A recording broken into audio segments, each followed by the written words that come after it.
We're not even sure we don't even know. They might not even let us on the plane in Cape Town to France if they don't have the facility set up.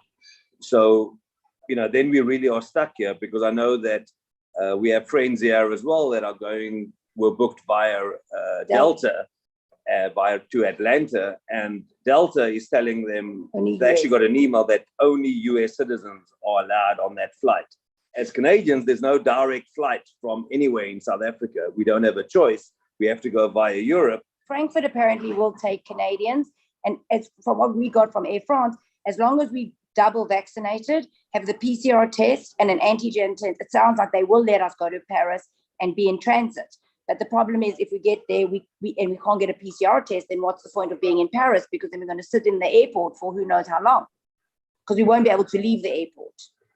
Surely if I have a PCR test here in Cape Town before I leave, and come home and we're vaccinated, we're coming home, we're going to have another test in Toronto. Quarantine. We quarantine, and I believe there's an additional test after 8 days again in Toronto. They're asking to have another test. Is that not enough? By instituting the extra PCR test in transit, that is what's causing, and we on a group, or the group, there's multiple people like having the same of us, problem. All having the same issues. Surely that should be good enough to have a PCR test and another one when you arrive, and you're quarantining. How much more? The extra PCR in Paris is what? Because another 12 hours have passed. It doesn't make sense. It doesn't make logical sense. We followed all the rules. We didn't travel and yeah, we just feel like within one day they just cut us off, and it's like tough luck. We're not, that's it.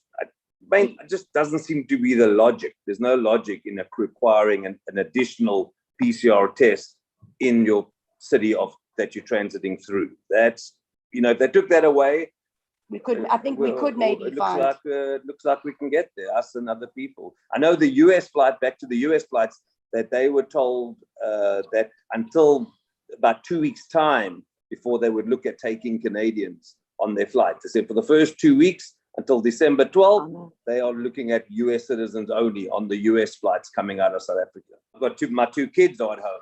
The two kids are in the house. I mean, they're older kids, but But also work. I've taken a lot of time off. It's a long 2-day mission to get to South Africa. It's a long haul. There's a 7-hour time difference.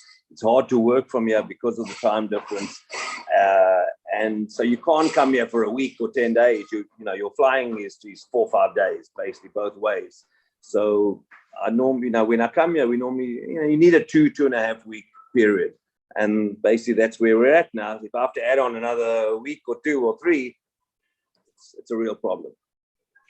You were in terms of the situation there, you're safe.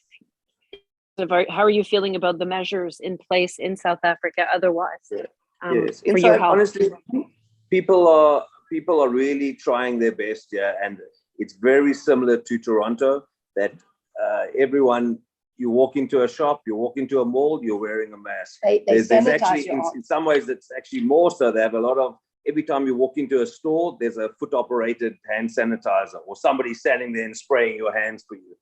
They're taking your temperature in a lot of places. A lot of places are taking your temperature.